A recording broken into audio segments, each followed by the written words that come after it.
we previously left off, the Eagles were up 24-7 against the Purple Freaks at the half. I had to leave the bar I was at because, A, they closed early. I don't know if they wanted to close at that time or there was a possibility that our dickhead governor could still have a curfew in place, but I'm not too sure about that. Or according to my special friend, no, not that kind of special. It was kind of a Monday thing. I mean, my usual spot is closed on Monday all the time. She says that her work was dead because of the game. She works at a diner. Well, obviously because it's late at night, but still. And that score pretty much remained the same for the rest of the game, which, to be honest with you, is fine by me. Where we left off, Jalen Hurts looked much better this time. He was way more confident.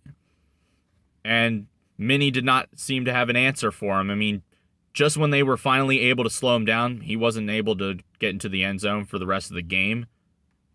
I mean, the game was still going on. Some of the game I had not seen. I didn't see most of the third quarter because I had to drop her off somewhere so she can pick a couple things up before taking her home. And I looked to see if the game was still on. It was.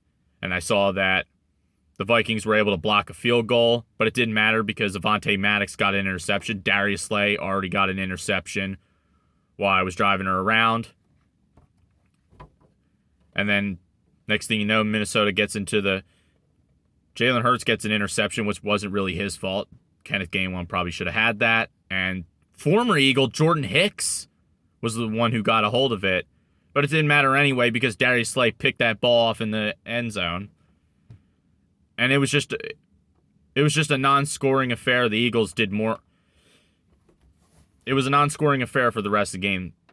I'm not really sure who did more because there was part of the games I did not see. But I was able to get back in time to see the rest of it. How about them Purple Freaks? And more importantly, how about them Philadelphia Eagles, baby? The one team the Purple Freaks have never been able to beat when it truly mattered. The one boogeyman that has haunted their nightmares for about 50 years.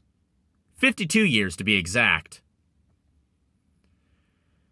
Fuck the Purple Freaks. We own you bitches.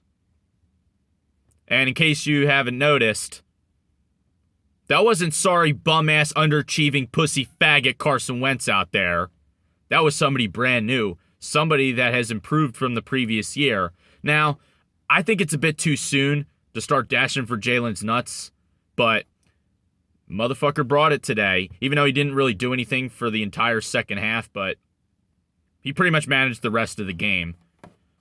And I believe he tied Michael Vick in passing yards with 333. He had 2 rushing touchdowns. The last time that happened was Michael Vick, November 15th, 2010.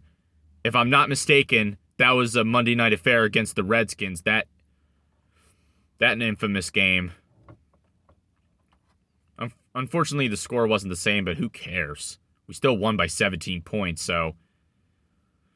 And the Vikings had one last chance to get one into get garbage time points, but they didn't get it. Josh Sweat got the sack to end the game, and they decided to just throw him in the towel, which is a pretty satisfying ending, if you ask me. Oh, and speaking of Washington, speaking of the Washington Communists, speaking of Carson Quits, a.k.a. Carson Wiener, your fuck asses are next. Next week, you bet your ass, I come for motherfucking blood.